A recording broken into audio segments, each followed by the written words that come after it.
años, ninguna vida animal ni vegetal habitaba en la superficie de los continentes. La tierra firme no era más que un inmenso desierto. El océano, por el contrario, rebosaba vida.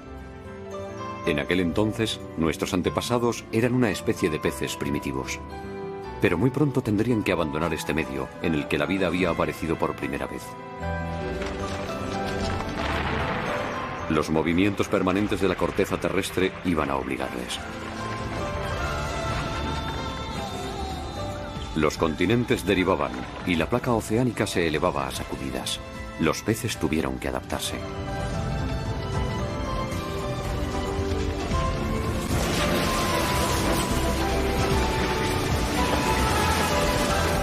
El movimiento de las masas continentales les impulsó a abandonar su hábitat ancestral. Pero esta terrible prueba fue justamente el origen de un salto evolutivo formidable.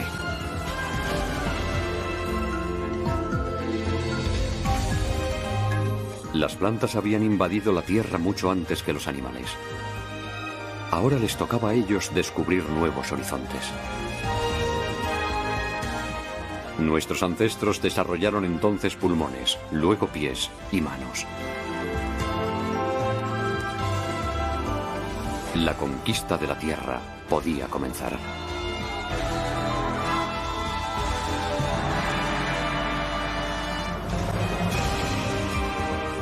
Planeta Tierra.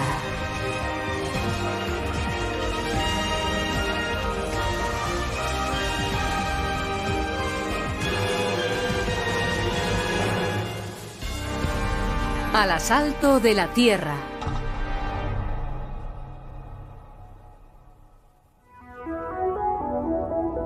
Así era nuestro planeta hace 450 millones de años, antes de que la vida se aventurara fuera del agua. En aquel tiempo, en la zona del Ecuador, 3 continentes de reducido tamaño rodeaban a un océano. Y fue precisamente aquí donde se preparó el gran desembarco de la vida hacia tierra firme. Este océano recibe el nombre de Iapetus. Sus aguas luminosas y poco profundas eran un auténtico paraíso para la vida.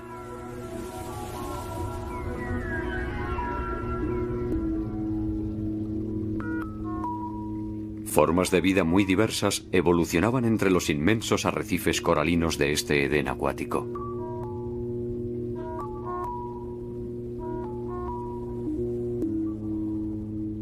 En ese momento de nuestra historia, nuestros ancestros pertenecían a una especie llamada Arandaspis. Son los peces más antiguos conocidos dotados de vértebras. Vivían hace 450 millones de años.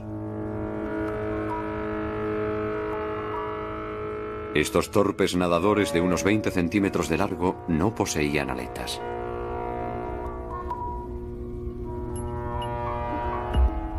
El Arandaspis debía de ser bastante pacífico. Se alimentaba de microbios que absorbía del fondo.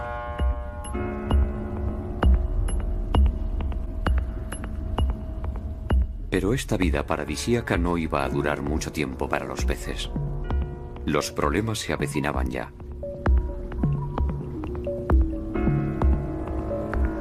¿Qué tipo de problemas? Los trilobites, una de las especies más extendidas de este periodo, nos permiten adivinar de qué naturaleza eran. Entonces existía una gran variedad de estos animales. Algunos se arrastraban por el fondo, otros nadaban libremente en el océano. Pero a partir de un determinado momento todos comenzaron a mostrar signos de cambio.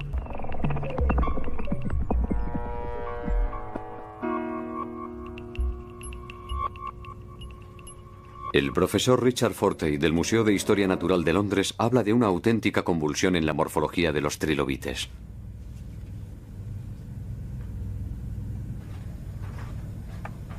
En sus orígenes eran básicamente planos, pero de repente empezaron a desarrollar formas muy diversas.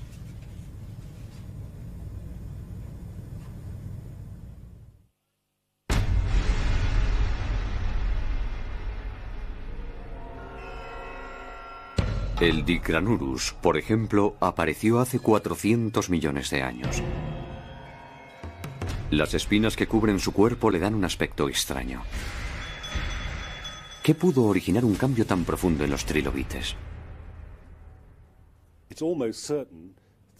Podemos asegurar casi con certeza que se trata de una reacción defensiva ante una mayor presión ejercida por los distintos predadores. En otras palabras, la vida se había puesto un poco más difícil para los trilobites y una de sus respuestas fue mejorar su caparazón protector. ¿Por qué la vida se había vuelto más difícil en el océano primordial? Según el profesor Fortey, se debió principalmente a la disminución de las aguas poco profundas que habían proporcionado un hábitat ideal a numerosas especies. Estamos en Shropshire, al oeste de Inglaterra. Hace 440 millones de años, estas tierras se encontraban exactamente en el Ecuador. Una parte del océano Iapetus las cubría. En esta cantera caliza existen numerosas pruebas de la antigua presencia de un rico ecosistema oceánico. Fíjese en esto, es extraordinario. Es una cadena de corales tabulados. La presencia de estos corales fosilizados sugiere una gran abundancia de vida. Su tamaño indica que se estuvieron desarrollando aquí durante varios siglos. Sin embargo, a partir de un momento concreto, este testigo de la riqueza del medio marino desapareció bruscamente. No quedó ni rastro de este mar idílico. Pero esta vez, ni el impacto de un asteroide, ni los avatares de la vida fueron la causa de tal conmoción. El cambio vino del interior del planeta.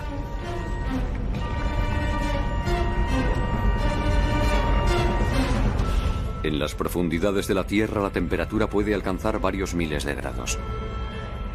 Este calor extremo provoca un lento movimiento de convección del manto terrestre.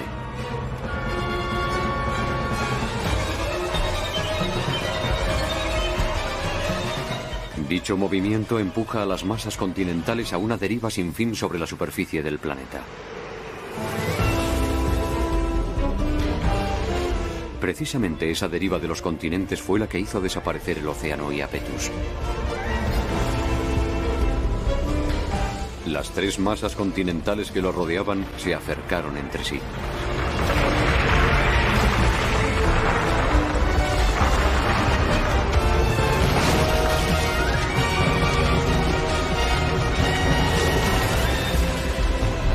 Entonces, tras una serie de cataclismos, la superficie del mar se vio reducida por el avance de los continentes.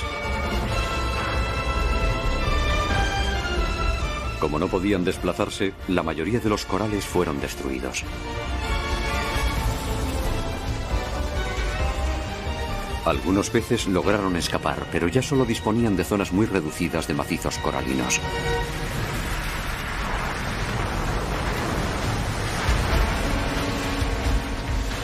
Los continentes se desplazan solamente algunos centímetros al año. Pero en pocas decenas de millones de años, hicieron desaparecer el océano al que rodeaban. El fondo marino, antes tapizado de corales, fue brutalmente levantado e integrado en las tierras emergidas. Hace 400 millones de años, el océano Iapetus había dejado de existir.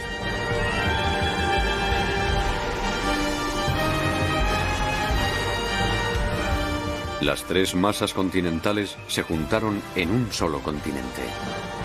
Solo su contorno albergaba todavía los mares coralinos que constituían el hábitat privilegiado de trilobites y de peces.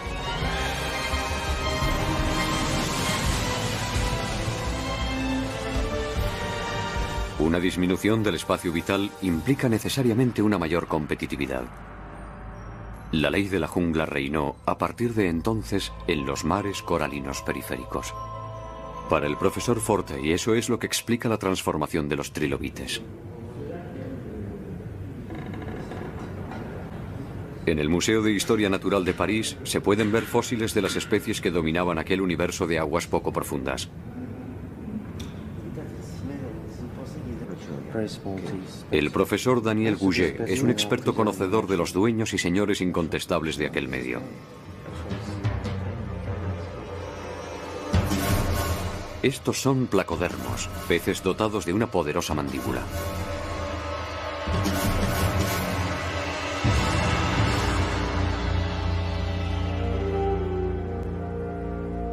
El particular esqueleto del placodermo no se encuentra en ningún otro pez. La parte anterior de su cuerpo estaba protegida por verdaderas placas de armadura ósea. Y en la boca, en lugar de dientes, dos huesos planos funcionaban como una cizalla. Provistos de estas armas, los placodermos se adaptaron a todos los ecosistemas de aguas poco profundas hasta convertirse en los amos de los mares.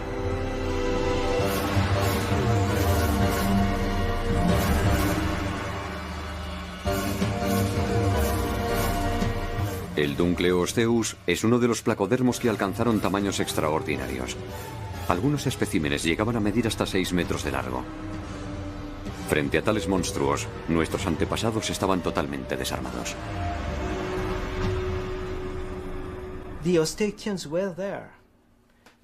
También estaban los osteictios, pero vivían bajo el dominio absoluto de los placodermos, mucho mejor adaptados a toda clase de ecosistemas.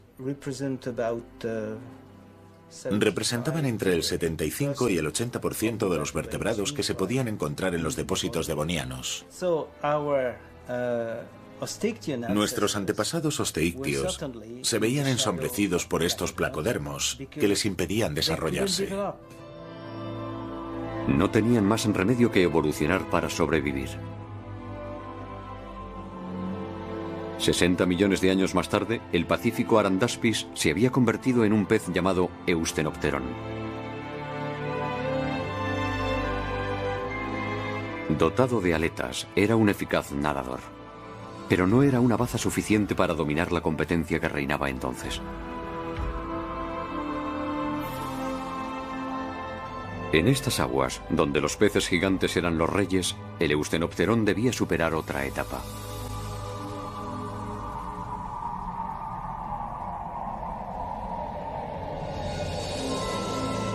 Una etapa tan importante que iba a permitirle abandonar el océano, donde la competencia era tan feroz. Pero ¿hacia qué horizonte se encaminó el Eustenopteron?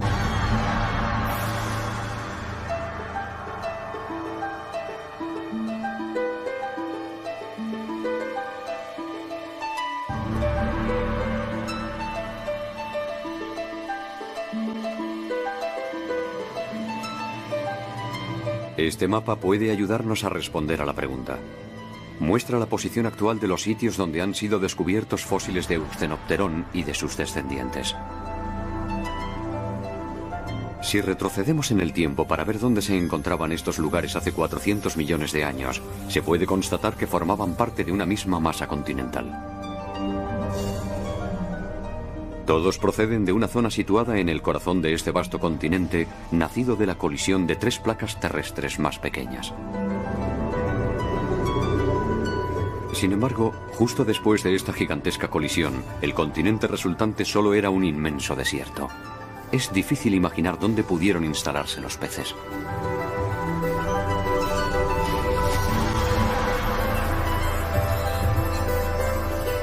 En un entorno tan hostil, ¿dónde lograron encontrar refugio nuestros antepasados? Un indicio nos lo proporciona la cadena montañosa, a lo largo de la cual fueron encontrados todos los fósiles, ya que nos señala precisamente el lugar de la colisión de los continentes originales.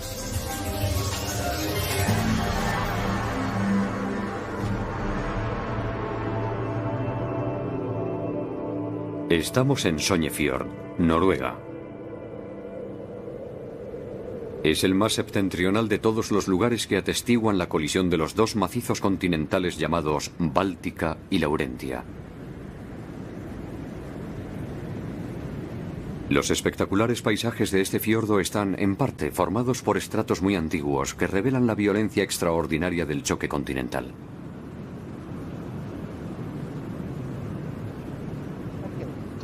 Esta curvatura visible en los estratos es un pliegue. Nos muestra cómo se comporta la superficie de la Tierra cuando chocan dos continentes.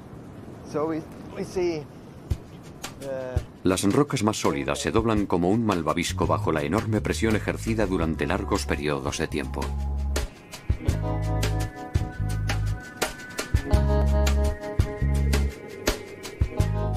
Los plegamientos de los estratos pueden observarse en varios lugares del mundo donde los continentes chocaron entre sí.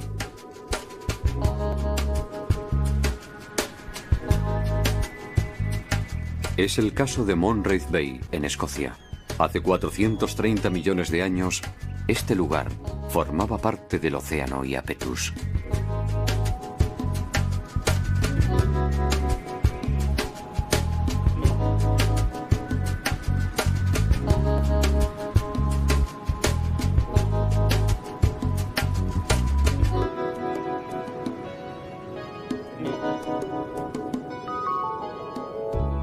La parte meridional de la zona de colisión se encuentra hoy en el este de Estados Unidos. Estamos en Monadnock Mountain, en New Hampshire, uno de los picos más escalados del hemisferio norte.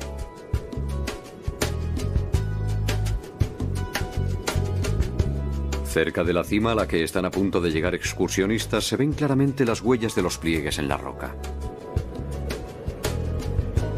El estrato plegado se extiende a lo largo de varios miles de kilómetros, desde Noruega hasta Estados Unidos.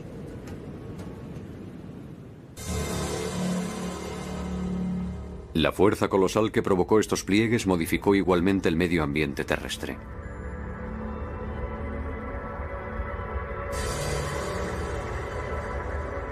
Hace 400 millones de años, después de la desaparición del océano Iapetus, la deriva de los continentes continuó.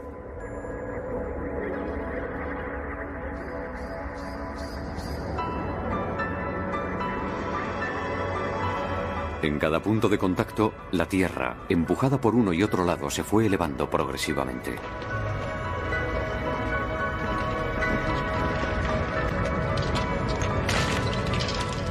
Durante 40 millones de años, la presión continuó, dando lugar a una inmensa cadena montañosa llamada Cadena Caledoniana.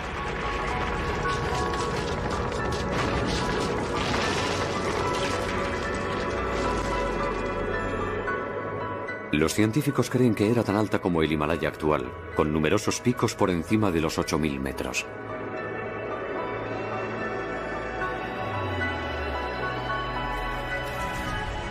Fósiles de Eusthenopterón y de otras especies animales fueron hallados amontonados a los pies de la cadena caledoniana. ¿Por qué precisamente en este lugar? Cuando apareció esta inmensa cadena, se convirtió en un nuevo obstáculo que impidió el paso de las nubes, y torrentes de agua se precipitaron por sus laderas.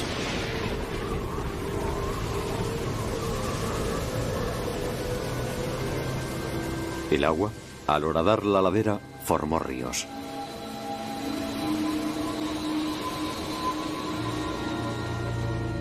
Un nuevo mundo de agua dulce hacía su aparición por primera vez en el interior de la Tierra.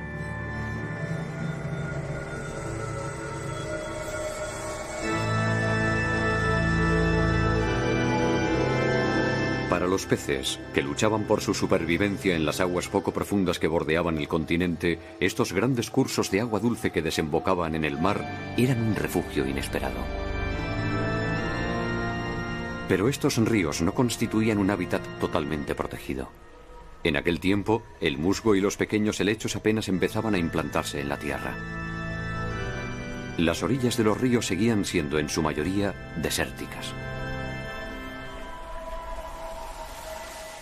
Bajo los rayos del sol, la tierra se secaba y se cuarteaba.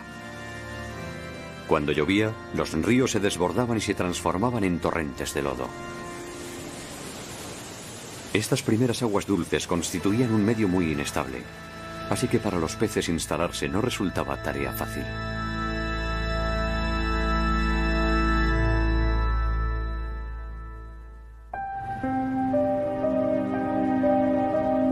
Lo que convirtió este entorno hostil en un medio más acogedor fue la vida misma.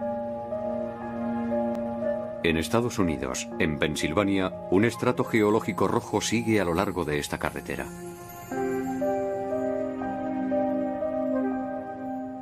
Hace 370 millones de años, esta colina se encontraba al pie de las montañas caledonianas y por ella discurrían grandes ríos.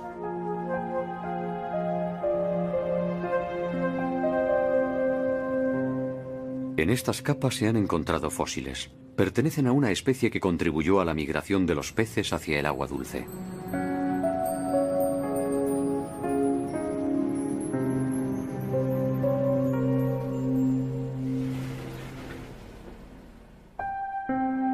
Estos fósiles son de una planta llamada Archaeopteris.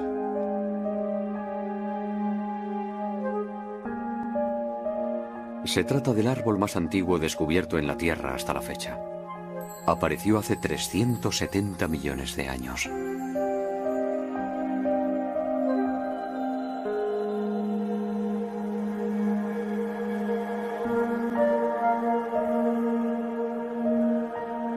El Archaeopteris se parecía a una conífera. Fue el primero en la historia de la Tierra en poseer un tronco.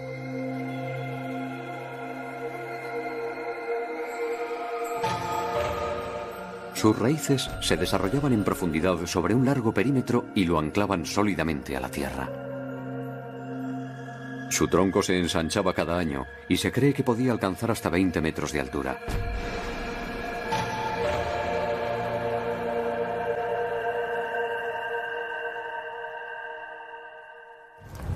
Okay, Chuck, let's see. Yeah, there's one there. You mark that one? Yeah. Okay, and let's see. Gotta get the light right. Yeah, there's another one. El profesor Stephen Sheckler del Instituto Politécnico de Virginia estudia el impacto que supuso la aparición del Archaeopteris en su entorno.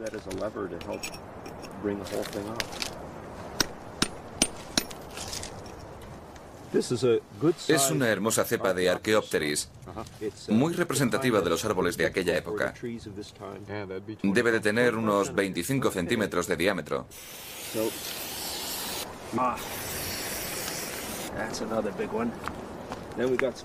Los científicos marcan el emplazamiento que ocupaba cada árbol para intentar evaluar la densidad de este bosque. El Archaeopteris no encontraba en la Tierra ninguna otra planta de gran tamaño y colonizó rápidamente todas las orillas de los ríos.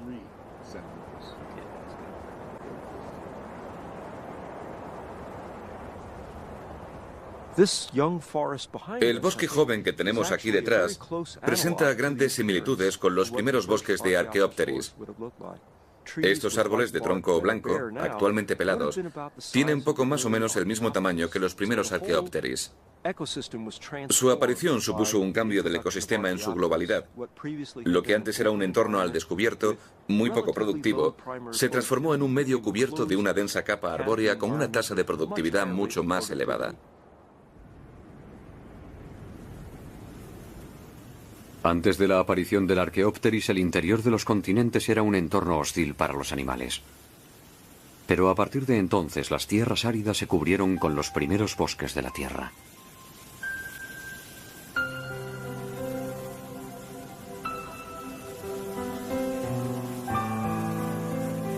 El suelo, hasta entonces resecado por los rayos del sol, se beneficiaba ahora de la sombra de los árboles. En los bosques se formaban lagos y pantanos, creando en el interior de los continentes cada vez más zonas habitables para la fauna acuática.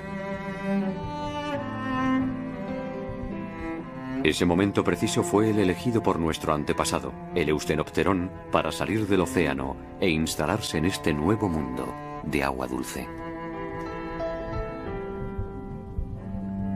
Pero el Archaeopteris debía jugar otro papel primordial.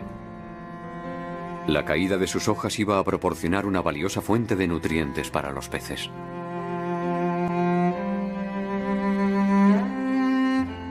Las hojas del Archaeopteris, descompuestas por las bacterias, pasaron así a alimentar a la fauna acuática.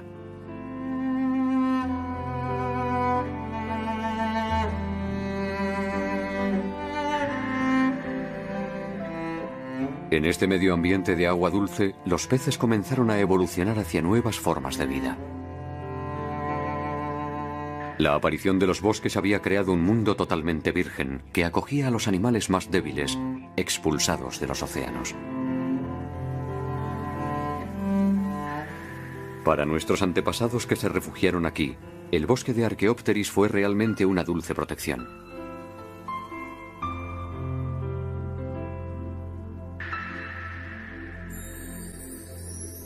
Pero su nacimiento no solo había creado las condiciones para dar un nuevo salto evolutivo, también trajo consigo su ración de catástrofes. ¿A qué nuevos problemas se enfrentó la vida en estos pantanos recién creados? En Sudamérica se encuentra la respuesta a esta pregunta.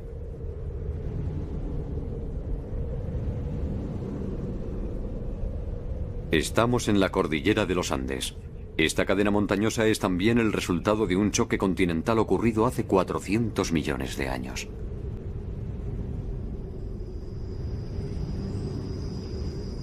Al pie de estas montañas existe igualmente un mundo de vastos bosques y de fértiles cursos de agua. Es la Amazonia.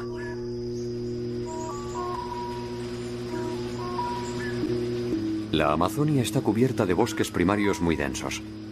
Aquí se encuentran las especies acuáticas más exóticas.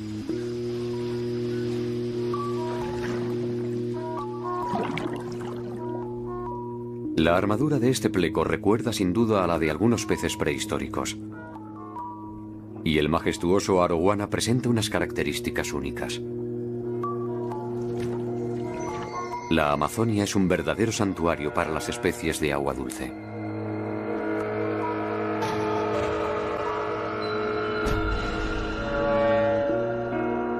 También aquí, las hojas y las ramas sumergidas constituyen valiosos recursos nutritivos para los peces. La materia orgánica proporcionada por los bosques alimenta a toda la riqueza del ecosistema amazónico. A la sombra de los Archaeopteris, nuestros ancestros conocieron sin duda un mundo parecido a este.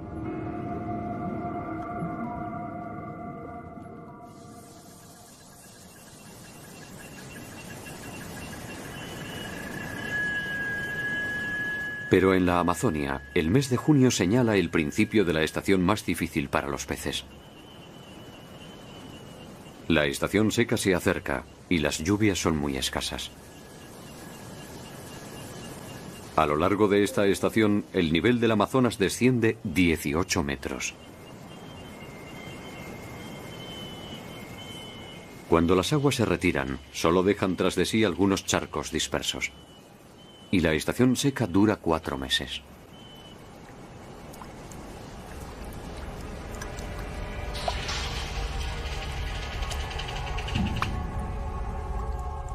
Estos peces vienen a respirar a la superficie porque las concentraciones de oxígeno en el agua son insuficientes.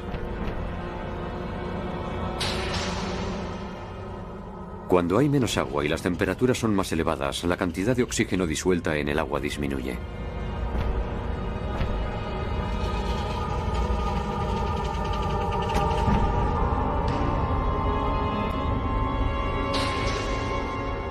Hace 370 millones de años, este fenómeno de estaciones secas afectaba igualmente a los santuarios de agua dulce. Al contrario que en los vastos océanos, el medio ambiente de los ríos y los lagos era bastante precario y regularmente el agua escaseaba de forma dramática.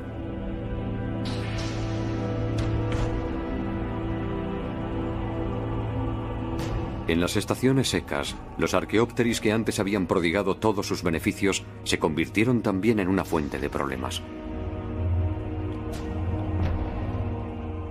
Para descomponer las hojas caídas en el agua, las bacterias consumían una gran cantidad de oxígeno.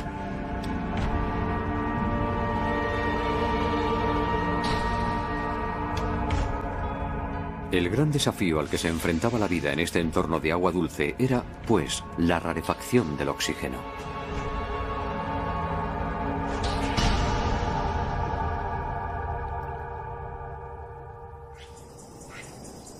¿Cómo pudieron nuestros ancestros superar este problema? Nuevamente, la respuesta la encontramos en la Amazonia.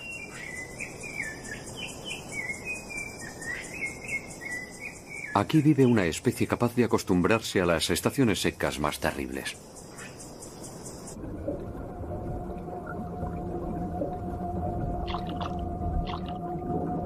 Este pez que acaba de asomar la cabeza fuera del agua respira por medio de pulmones. Es un dipneo.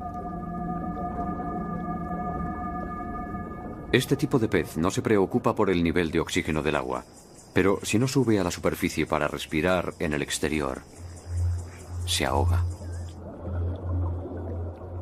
Estudios recientes han demostrado que el dipneo es uno de los parientes más cercanos de nuestros antepasados que vivían en la época de los Archaeopteris.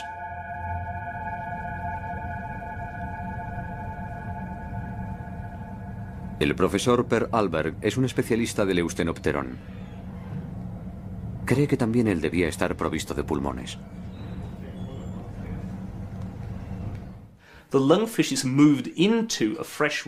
Los dipneos vivieron en los pantanos de agua dulce al mismo tiempo que los primeros tetrápodos.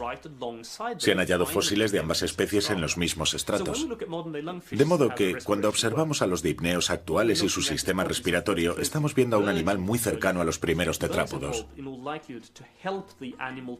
Los pulmones aparecieron para permitir a estos animales respirar incluso en aguas tropicales pobres en oxígeno. Los científicos han tratado de reconstruir las etapas de la aparición de los pulmones en los peces prehistóricos. En un primer momento, la parte superior del esófago se infló, transformándose en un esbozo de pulmón. Y cuando se produjo la migración de los peces del océano hacia el agua dulce, estos apéndices se desarrollaron especialmente. El interior de estos nuevos órganos estaba relleno de vasos sanguíneos para permitirles absorber más oxígeno. De modo que fue precisamente la exposición a los violentos cambios del hábitat de agua dulce y la variación en la concentración en oxígeno lo que obligó a los peces a desarrollar órganos respiratorios como los pulmones. Esta adaptación iba a facilitar el siguiente salto evolutivo. A partir de ahora, la vida podía abandonar su cuna oceánica para extenderse prácticamente por todos los hábitats, tanto en la tierra como en el aire.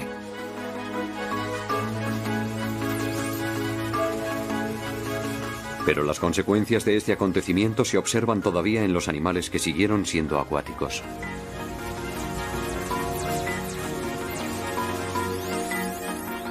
La mayoría de los peces que existen actualmente son, en realidad, descendientes de los primeros dipneos que se establecieron en agua dulce.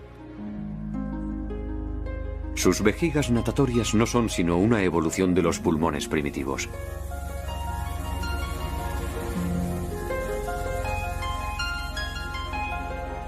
Casi todos los peces que permanecieron en el océano estaban destinados a desaparecer. El vacío dejado por esta desaparición fue enseguida ocupado por aquellos que habían escapado hacia el agua dulce y habían adquirido pulmones. Regresaron al océano, donde los problemas de rarefacción de oxígeno no existían. Sus pulmones cambiaron de función para convertirse en vejigas natatorias.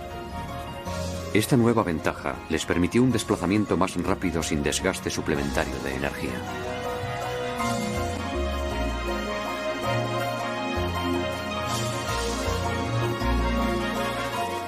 A los pies de la cadena caledoniana, este nuevo mundo de bosques y de agua dulce fue nuestra segunda cuna después del océano primordial.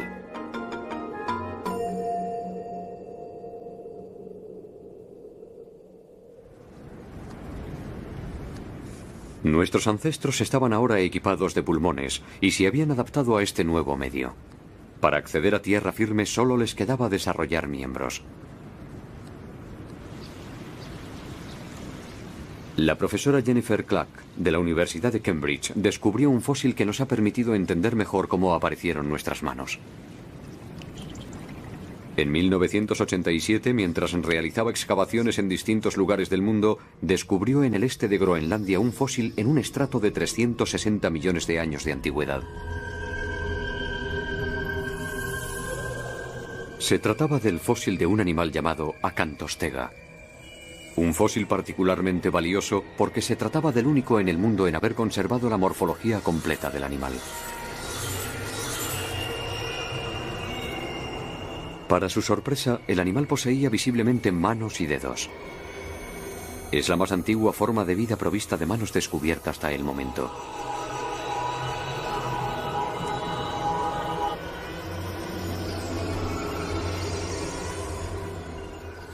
La profesora Clark realizó dibujos detallados de la Acantostega.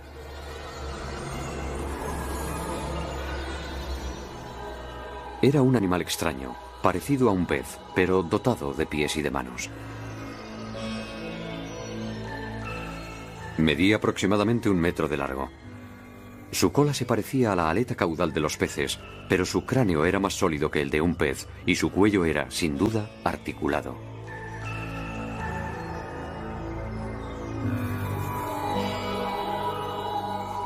El acantostega era una evolución del Eustenopterón. Sus aletas pectorales se transformaron en patas anteriores y las aletas ventrales en patas posteriores.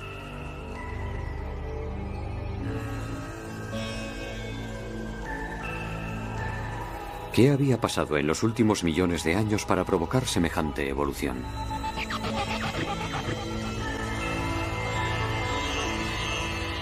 Los dedos de la acantostega planteaban, además, otro problema. Cada miembro anterior constaba de 8 dedos. Sin embargo, desde hacía mucho tiempo se pensaba que desde los primeros estadios de la evolución, las manos solo constaban de 5 dedos.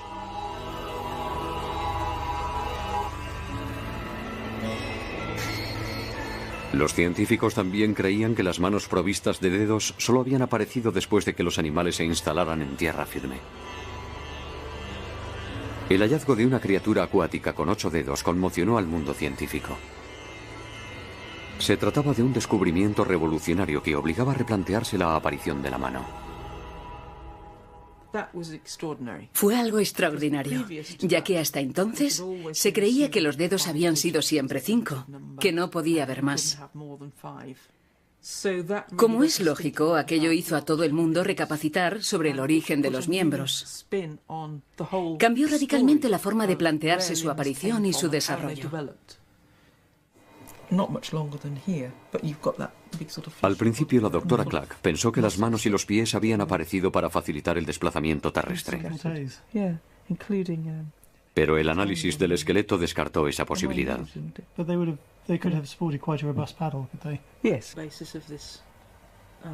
La forma en que los brazos estaban unidos al cuerpo contradecía flagrantemente esa hipótesis.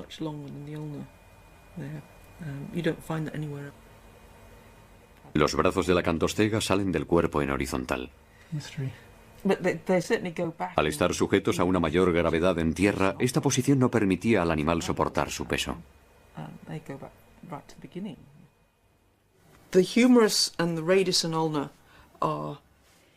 El húmero y el radio forman un ángulo que no permite al miembro doblarse así. Las articulaciones que tenía aquí y aquí sugieren que el brazo debía llevarse de lado y, por tanto, no podía soportar ningún peso. Si no le servían para desplazarse en tierra firme, ¿para qué le servían los brazos a la acantostega? Unos científicos hicieron análisis del esqueleto y realizaron una simulación del movimiento del animal. Pero el resultado, en lugar de aportar respuestas, planteaba aún más preguntas. He aquí una simulación del movimiento, tal como lo describen los estudios de la profesora Clark. El acantostega parece retorcerse para avanzar. Este movimiento sugiere que no debía ser un buen nadador. Para nadar eficazmente, es preferible carecer de miembros para limitar la fricción del agua.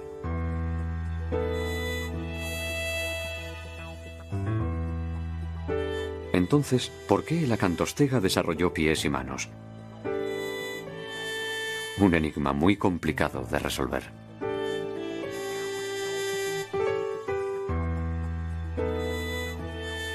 La solución iba a encontrarse en un lugar inesperado, Red Hill, donde se habían descubierto los fósiles del primer bosque de Archaeopteris.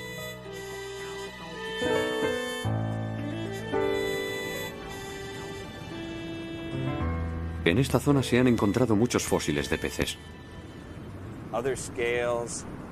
Estos peces fueron los primeros en dar el gran salto evolutivo que les dotó de pulmones.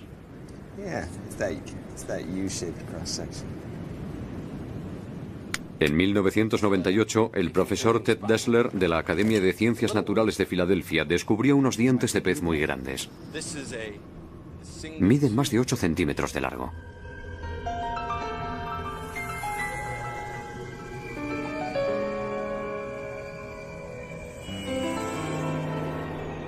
El animal al que pertenecían fue reconstruido a partir de otros elementos fosilizados hallados cerca de los dientes. Se trataba de un enorme pez de 5 metros de largo, totalmente cubierto de escamas rígidas.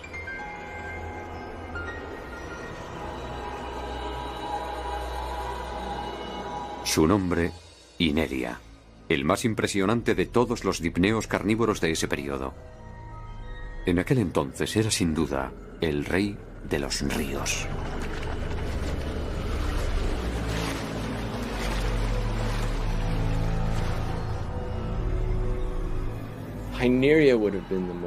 El Ineria era indudablemente el más feroz de los peces que vivían en el ecosistema de Red Hill. La forma del cuerpo demuestra claramente que era un animal capaz de nadar velozmente, de lanzarse muy rápido, perseguir a su presa y de sujetarla entre sus enormes dientes. Los primeros animales dotados de miembros no parecían estar equipados para escapar a tanta velocidad y voracidad. Nuestros ancestros no debían ser enemigo frente al Ineria. En aquella época, el hábitat de los ríos, que había sido durante un tiempo refugio seguro frente al océano, se convirtió en un entorno mucho más competitivo, donde cada uno debía nuevamente luchar por su supervivencia.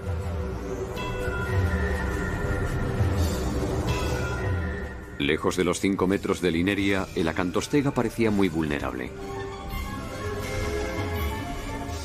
Una vez localizado, no tenía ninguna oportunidad de escapar a una muerte segura.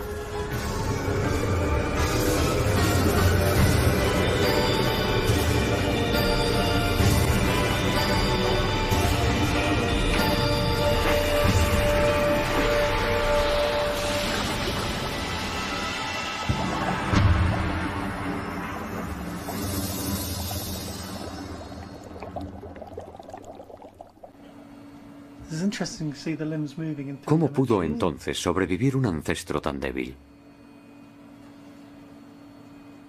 De nuevo se planteaba la cuestión de las manos. ¿No serían acaso la clave de una nueva estrategia? La profesora Clack formuló entonces una hipótesis revolucionaria sobre el uso de estos nuevos miembros.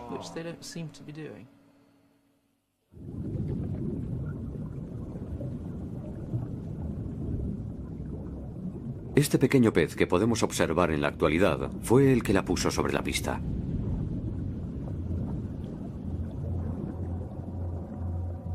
Es un Brachionictis, un teleósteo. Vive en los fondos marinos, mide unos 10 centímetros y domina el movimiento de sus aletas tan bien como si se tratase de pies o de manos. Las utiliza para desplazarse lentamente por el fondo o para agarrarse a las rocas y acechar a sus presas.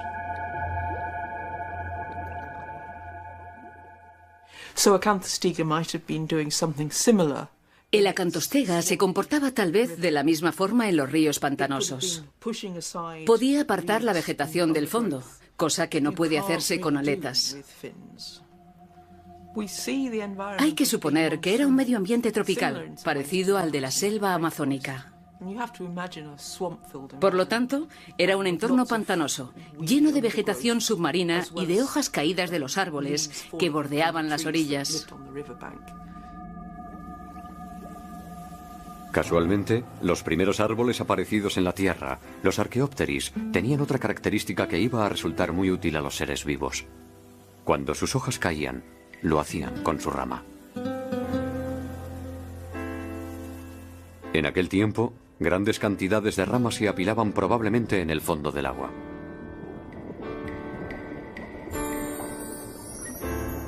En opinión de la profesora Clack, quizás en estas aguas profundas, entre la maraña de ramas, es donde el acantostega decidió establecerse.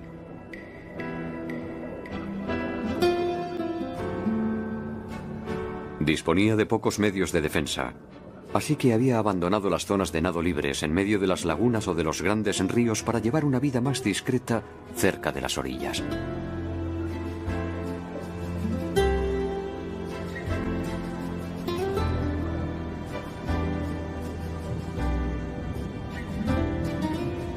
Y para esconderse entre las ramas caídas, sus manos eran, con certeza, muy prácticas. Le permitían abrirse paso entre la maraña de ramas, donde se alimentaba de pequeños peces.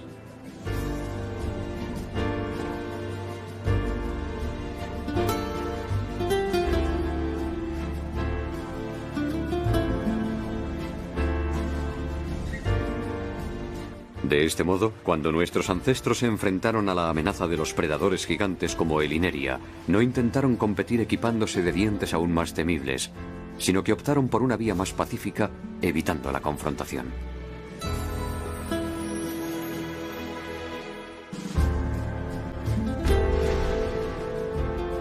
Esta opción iba a permitirles dar un increíble salto hacia adelante en la evolución.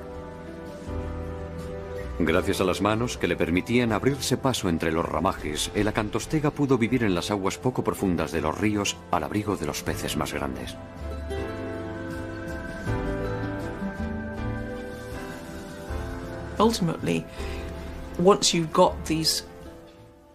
Una vez adquiridas estas aptitudes intermedias, que ni están completamente adaptadas al elemento acuático ni a la vida en tierra firme, podemos imaginar que con el paso del tiempo se fue desarrollando progresivamente una verdadera adaptación a la vida terrestre.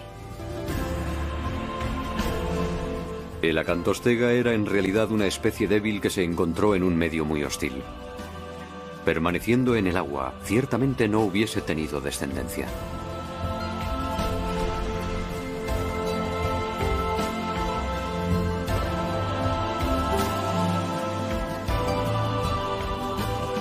Pero a partir de un cierto momento, su mirada se dirigió hacia una nueva frontera. Y después de muchos millones de años, consiguió franquearla. Nuestros ancestros estaban preparados para vivir en tierra firme.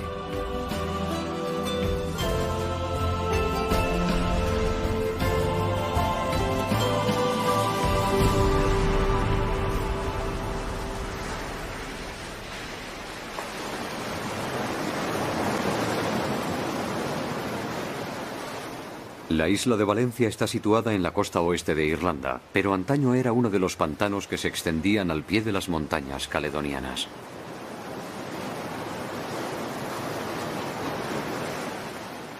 En 1992, gracias a unas excavaciones realizadas en estas costas, se descubrieron unas huellas dejadas por nuestros lejanos antepasados. 260 en total. Evocan claramente el paso de un animal que se apoyaba alternativamente sobre el pie derecho y luego sobre el izquierdo.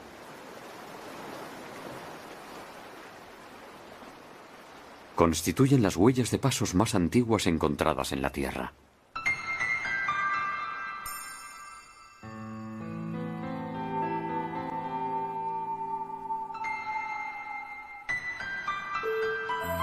Se cree que el primer animal que recorrió esta tierra apareció hace 360 millones de años.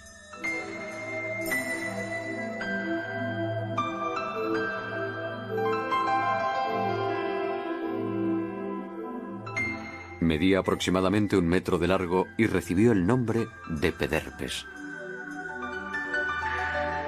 Era uno de los descendientes de la acantostega. Un animal frágil que había logrado la hazaña. La conquista de la tierra firme por esta especie única fue una verdadera proeza que daría lugar a todas las especies de vertebrados terrestres.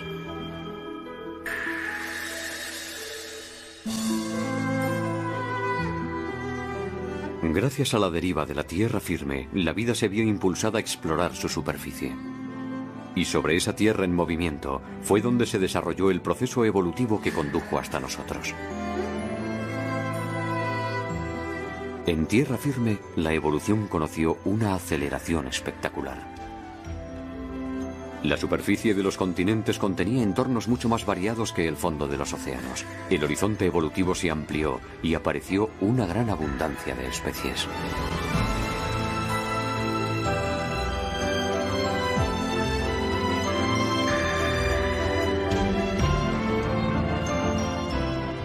Muy pronto nuestros antepasados iban a conocer otra revolución ligada a los árboles.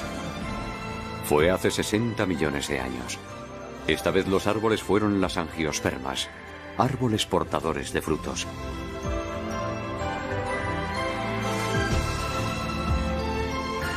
Hasta entonces, los mamíferos solo podían subir a los árboles sirviéndose de sus garras. Pero para llegar hasta los frutos de las angiospermas, tuvieron que adquirir una nueva habilidad de la mano, la facultad de asir.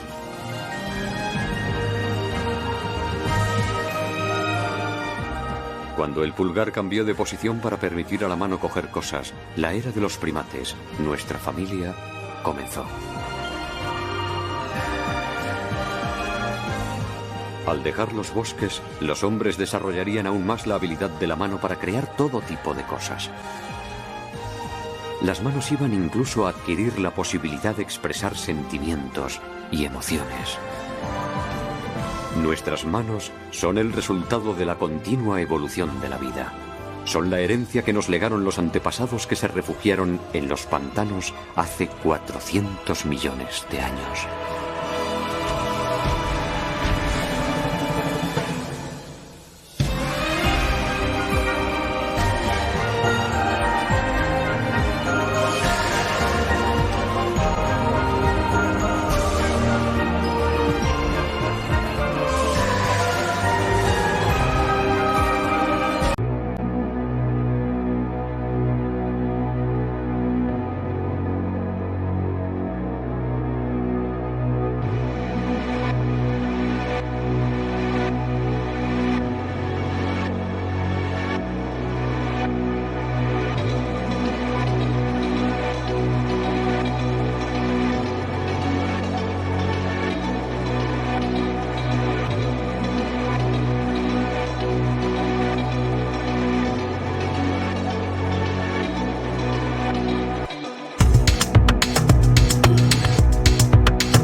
Thank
you.